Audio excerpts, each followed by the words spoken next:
Before anything else, I want you to picture something with me. Picture that last night, while you were asleep and had no idea it was happening. The person who occupies so much of your mind was somewhere quietly holding back tears. Not out of anger, not because they were preparing to walk away. They were crying because they were talking about you, and somewhere in that conversation, your age came up as the subject. But here's the part that matters. It wasn't brought up as a simple fact or a number on a page. It was raised as a question that has been quietly eating at them for weeks, maybe even longer. And what if I told you the real reason behind those tears had almost nothing to do with age at all? What if age was never the true issue, but only the easiest excuse their mind could reach for? A convenient stand-in for something far more complicated underneath. Because the hardest battles people fight are rarely between two individuals. More often, they are fought quietly, invisibly, inside a single person's chest. Last night, the person you can't stop thinking about was caught in the middle of themselves, torn between what they feel and what they've been taught they're supposed to feel. Between the expectations handed down by the people around them and the quiet pull of their own instincts. Between fear and longing. Between what makes sense on paper and what simply feels true. And when they finally let their guard down with someone they trust, something shifted. The composed exterior slipped for a moment. Whatever they had been holding back came out, and it revealed emotions that ran far deeper than even they were ready to admit, even to themselves. Age tends to be the very first thing people register when sizing up a connection. Yet it almost never has much to do with how deep that connection actually runs. Our minds like to take messy, complicated feelings and file them into neat, simple boxes, and age happens to be one of the easiest boxes available. It's visible, it's countable, it looks objective on the surface. But real emotional bonds don't follow arithmetic. They're built out of understanding, trust, shared moments, a sense of safety, and that strange, hard-to-describe feeling of being truly recognized by another person. None of that can be measured with a number. This is exactly why age so often becomes the thing people point to, while the real story is unfolding somewhere underneath it. When your person brings up your age, they probably believe, at least on the surface, that this is the actual source of their unease. They might bring it up again and again, turning it over privately, returning to it every time they try to make sense of what they're feeling. But here's the tell. If the thoughts of you keep coming back no matter how many times they raise that concern, then the age itself was never really the obstacle. The true struggle lives in how much you've affected them emotionally. What unsettles them isn't the number attached to your birth year. It's the fact that what they feel for you has grown bigger than the boundaries they once assumed would keep their choices in check. Most of us grow up absorbing an unspoken picture of what relationships are meant to look like. We inherit it from our families, our culture, our friend groups, the broader expectations of society. Slowly, these ideas harden into internal rules we rarely question because they feel so normal, so obviously correct. Then one day, someone comes along who doesn't fit neatly inside those rules, and everything that once felt settled suddenly feels uncertain again. The heart starts pulling in a direction the mind never planned for, and that mismatch creates real internal friction. Part of your person wants to stay faithful to the beliefs they've always held. Another part wants to follow whatever it is about you that feels genuine and real. That tug of war produces tension, and it shows up in small ways. Catching themselves thinking about you more than they expected to, measuring conversations with you against conversations with everyone else in their life, noticing that being around you stirs something in them they can't quite put into words. Rather than clarifying anything, these little realizations usually just add to the confusion, because they're chipping away at the mental framework your person has always relied on to make sense of relationships. What makes all of this even heavier is the fear of being judged. We are social creatures at our core. Even the most fiercely independent people still care, at least somewhat, about how others see them. Your person may be quietly worried about what friends, family, or the wider world would think if they knew how they really feel about you. They might be bracing for criticism, for being misread, for attention they didn't ask for. And yet, the more energy they pour into worrying about those external opinions, the more they keep running into a truth inside themselves that simply won't go away. That truth is this: real connection is almost never built on surface-level details. It grows out of something far more layered, something rooted in emotional understanding, mutual respect, shared values, and the sense of being genuinely seen. None of that lives in a birth date. It exists in a completely different part of human experience. When someone feels truly understood by another person, a lot of the things they once thought mattered most start to feel much smaller. That's the real reason age keeps showing up as the symbol of this whole conflict rather than the conflict itself. It's the visible stand-in for a much deeper tug-of-war between what's expected and what's felt, between inherited conditioning and personal truth, between logic and something that simply feels real. The more your person sits with their feelings, the more they start to notice that their mind keeps drifting back to you. And it's not because of any number. It's because of the connection underneath it. There's a real gap between what people show the world and what they carry quietly inside. Most of us learn early on that being open can feel dangerous. We figure out that admitting our fears, doubts, or insecurities can leave us exposed to being misunderstood, judged, or pushed away. So we build walls, protective habits meant to shield the parts of ourselves we consider most fragile. Over time, these defenses become second nature, and plenty of people spend years wearing a calm, put-together mask while privately sitting with emotions they'd never dare voice out loud. That's precisely why a moment of hidden vulnerability tends to be one of the clearest signs of real emotional attachment. When your person opens up about something involving you, especially in a private moment with someone they trust, they're offering up far more than surface-level information. They're letting someone glimpse a part of their inner world that's usually kept locked away. The words themselves might sound like they're centered on one specific worry, but underneath those words is something much bigger. Vulnerability was never really about the subject on the surface. It's about allowing another person to witness feelings that are normally kept hidden. In that moment, they aren't simply describing a situation. They're revealing just how much that situation is actually affecting them. People don't let their guard down over things that don't matter to them. When something carries little weight, it gets mentioned in passing and forgotten just as fast. Real vulnerability only surfaces when the stakes feel personal, when a situation brushes up against fears, hopes, dreams, insecurities, or desires that genuinely matter to the person experiencing them. So if your person is wrestling with their emotions, second-guessing their own thoughts, or turning to someone they trust for guidance, that's a signal the connection has moved past the point of being casual or forgettable. Their emotional investment has become real enough to produce actual internal tension. One of the more interesting things about hidden vulnerability is how often it shows up sideways instead of head-on. Someone might never come out and directly confess their deepest feelings.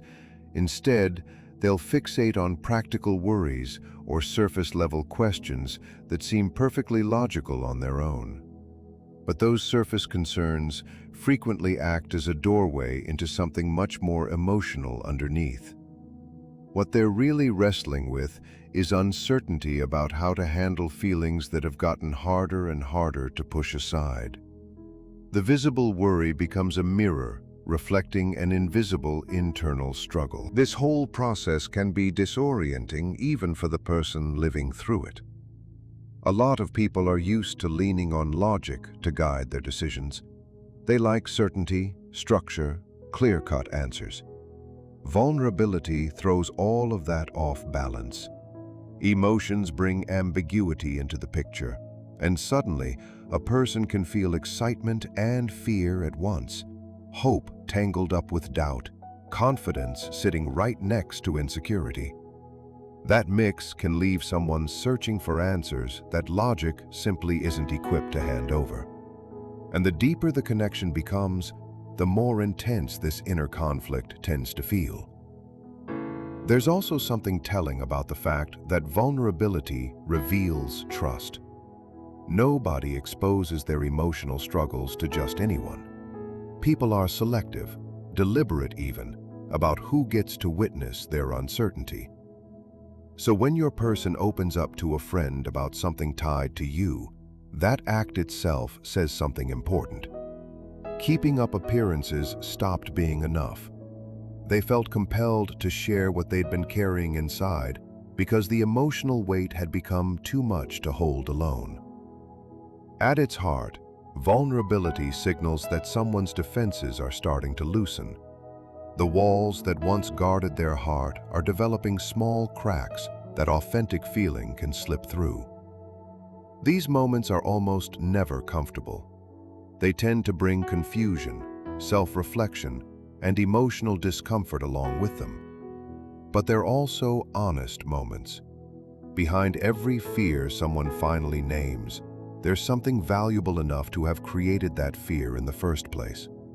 Behind every insecurity, there's something they're terrified of losing. Behind every moment of emotional exposure sits a truth that finally became too big to stay buried. Fear of judgment is one of the most powerful forces shaping human behavior. And it starts early. Long before we really understand ourselves, we're already learning how to read the reactions of the people around us. From childhood on, we absorb lessons about what's considered acceptable, what earns approval, and what invites criticism. And those lessons sink deep into the mind, often operating without us even noticing. Because of that, so many decisions end up shaped not just by what a person genuinely wants, but by what they imagine family, friends, or society at large would think. When a connection challenges those inherited expectations, fear of judgment can turn into a major source of internal conflict.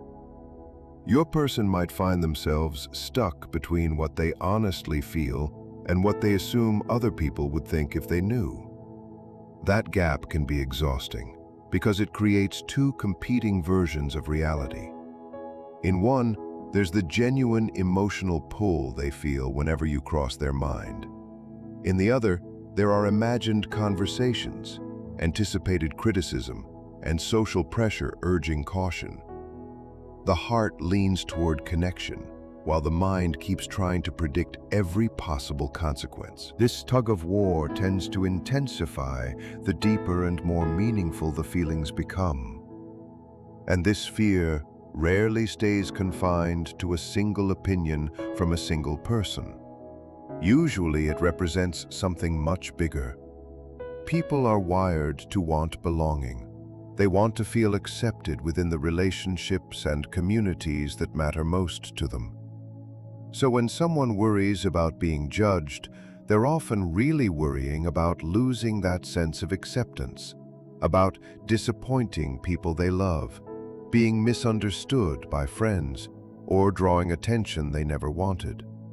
These fears can feel overwhelming precisely because social belonging has always played such a central role in how humans navigate life. What makes fear of judgment especially tricky is that it can create hesitation even when someone's feelings are completely genuine. The emotional bond might feel real and meaningful and impossible to just shrug off. And yet worries about how others might react keep occupying space in their thoughts.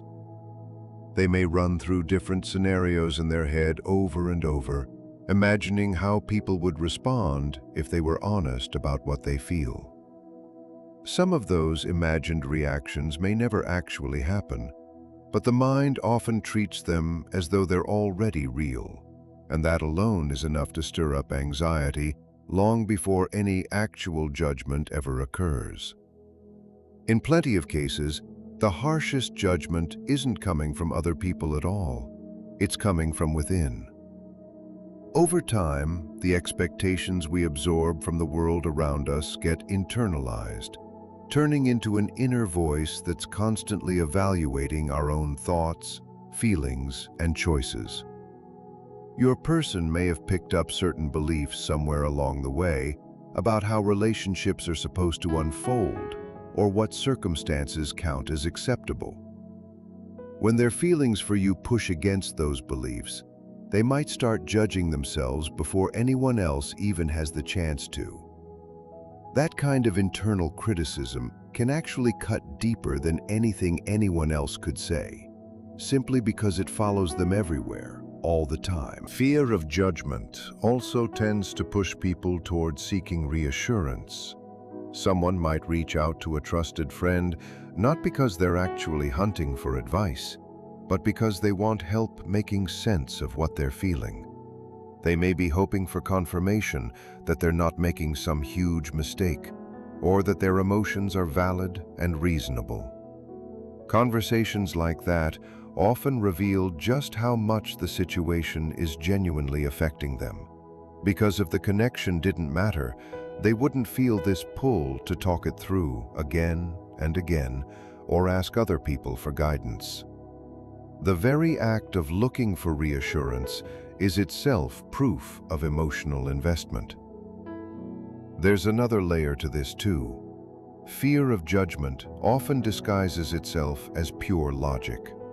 A person might convince themselves they're just being sensible, practical, realistic, because those explanations feel far easier to justify than admitting to the raw emotion sitting underneath.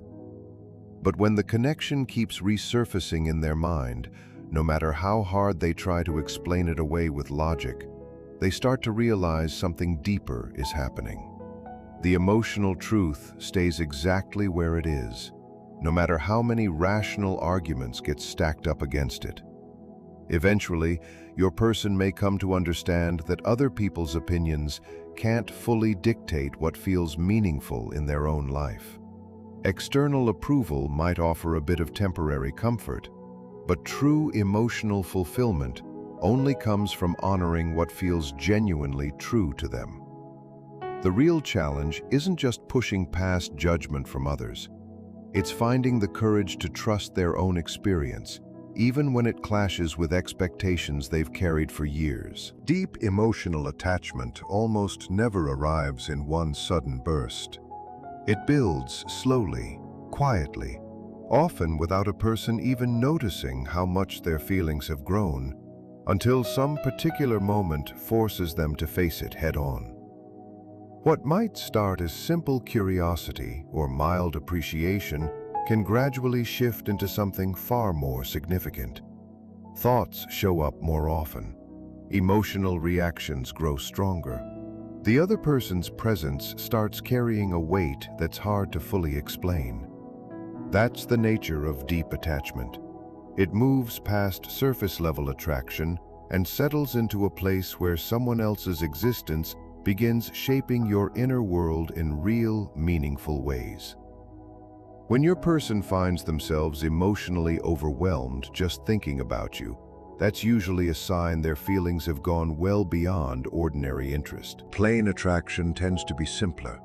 It sparks excitement, admiration, maybe a bit of fascination, but it rarely produces this kind of deep emotional reflection. Attachment is different because it involves real emotional investment. At that point, the person isn't just reacting to what they notice about you on the surface. They're responding to what you've come to represent inside their emotional world. One of the clearest markers of deep attachment is simply how much mental space someone takes up. People naturally think about whatever matters to them. So when your person keeps circling back to thoughts of you, even in the middle of completely unrelated moments in their day, it reflects just how much this connection has grown in importance. The mind tends to gravitate toward what carries emotional weight.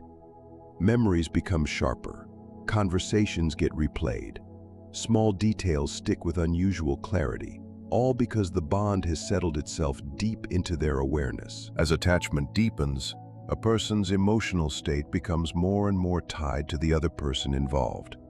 Your person might notice that thoughts of you start shaping their mood. Good interactions bring comfort, excitement, a sense of hope.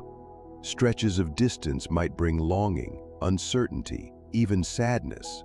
That kind of emotional responsiveness doesn't happen with just anyone. It develops when a connection reaches deep enough to touch real psychological and emotional needs. Deep attachment also tends to spark a genuine desire to understand someone. On a surface level, people often notice appearance, achievements, or other external qualities first.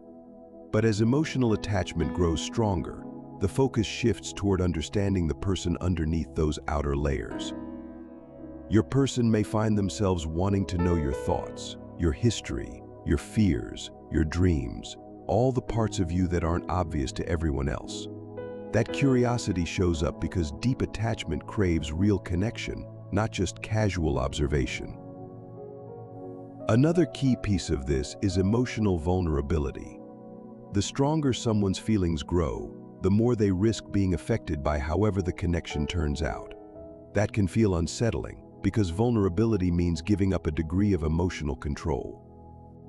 Your person may uncover fears they never expected to have, worrying about losing touch, being misunderstood, or facing something that pulls the two of you apart.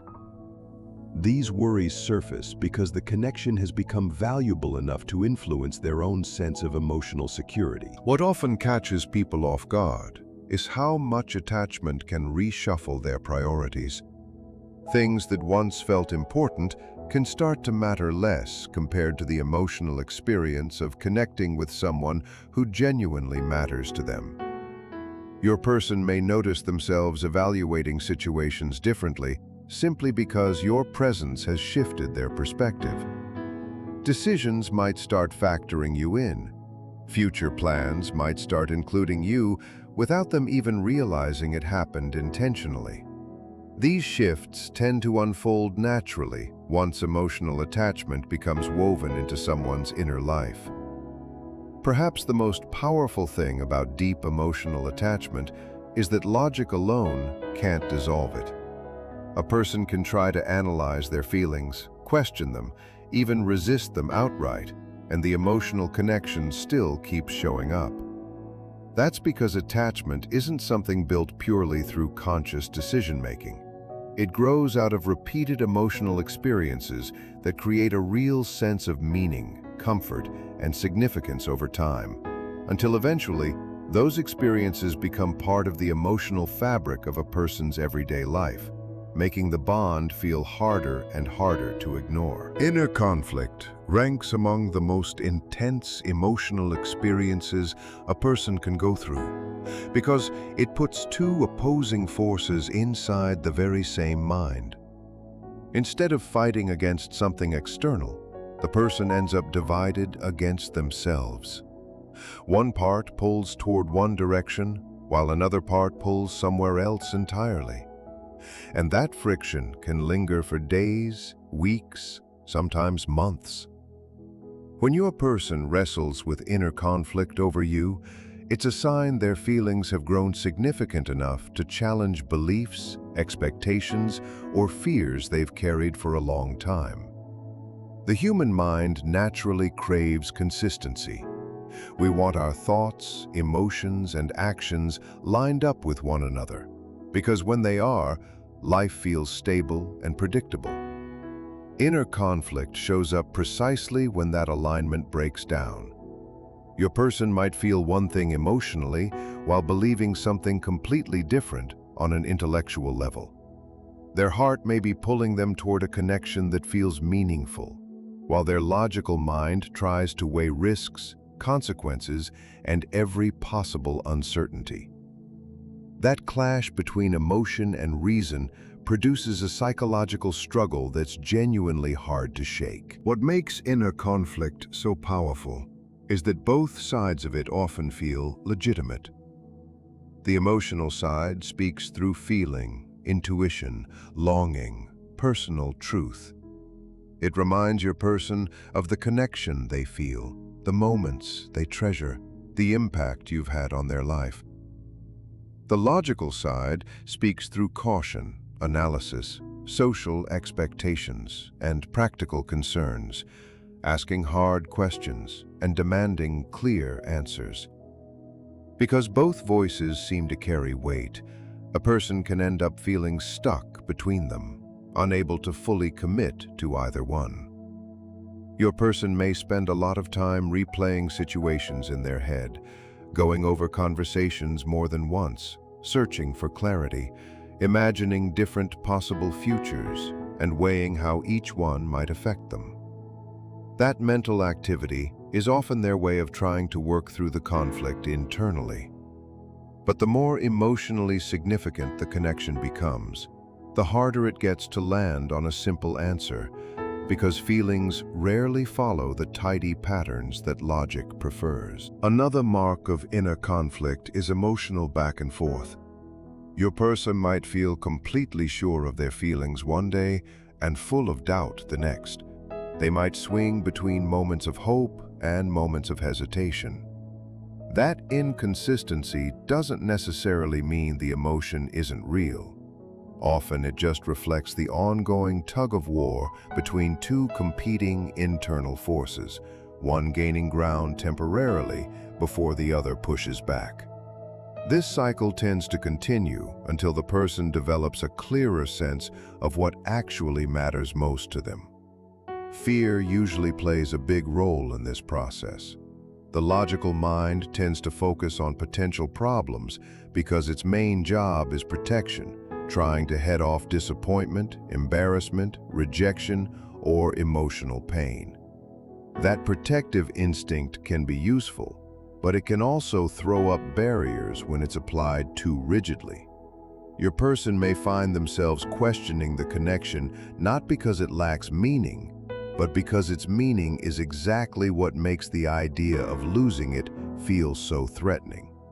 The deeper the attachment runs, the bigger that perceived risk can feel. Inner conflict can also point toward real personal growth happening beneath the surface. When someone runs into feelings that challenge what they've always assumed to be true, they're often being nudged to expand their sense of themselves. Old beliefs get tested, long-held expectations get questioned. The person starts examining whether the rules they've followed still reflect who they actually are, and that process is rarely comfortable, because it means facing uncertainty and stepping outside familiar mental territory. As the conflict continues, your person may slowly come to realize that some decisions simply can't be made through logic alone. Facts and analysis offer useful insight, sure, but they can't fully capture emotional meaning. Certain connections reach people on a level that goes past ordinary reasoning. The more your person explores what they're feeling, the more they may discover that the real struggle was never about choosing between emotion and logic in the first place. It's about finding a way to honor both while still staying true to what they actually feel inside. Some connections seem to reach past ordinary attraction and touch something far deeper in a person. They arrive without warning, often at moments when nobody was looking for them, and they leave an impression that's genuinely hard to shake. People sometimes describe this as a kind of soul-level recognition. That doesn't necessarily mean two people instantly understand everything about each other, or that their path together will be free of obstacles. It simply refers to the feeling that someone has entered your life and stirred up a sense of familiarity, meaning, and emotional significance that logic alone can't fully explain. When your person experiences that kind of recognition with you, they might struggle to understand why you affect them so strongly. On the surface, they may fixate on visible circumstances or practical concerns because those things feel easier to analyze. But beneath all of that lies something deeper. Something about your presence just feels different from anything they've experienced before, like the connection reaches past ordinary interaction into parts of their inner world that usually stay hidden. One of the most striking parts of this kind of recognition is familiarity. Your person may feel like they know you in a way that goes beyond the actual amount of time you've spent together. Conversations might feel effortless instead of forced. Moments together might carry an unusual sense of ease. Even silence between you can feel meaningful because the bond doesn't depend entirely on words. That familiarity often creates confusion precisely because it doesn't follow the timeline people usually expect for building trust and closeness. Another key piece is emotional resonance, which happens when one person's thoughts, feelings, or experiences seem to echo inside another person. Your person might find themselves relating to parts of you they never expected to relate to, recognizing pieces of their own struggles, dreams, fears, or hopes reflected back at them through you.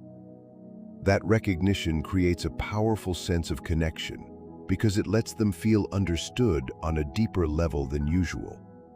Human beings naturally long to be seen beyond their surface identity, and this kind of connection often satisfies that longing in a profound way. Wherever this journey leads next, trust that every meaningful connection shows up in our lives for a reason. Some connections teach us something we needed to learn. Some help us grow into who we're meant to become. Some remind us of our own worth. And some awaken parts of ourselves that had simply been waiting to be found.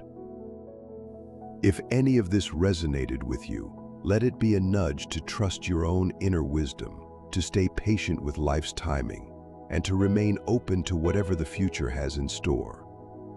Wishing you good luck on this journey. May confusion give way to clarity. May courage rise above fear. And may the connections truly meant for you unfold exactly the way and exactly when they're supposed to. Thank you for spending this time here with me. Your presence, your attention, and your energy mean more than you know. Wishing you peace, strength, love, and every blessing until we meet again.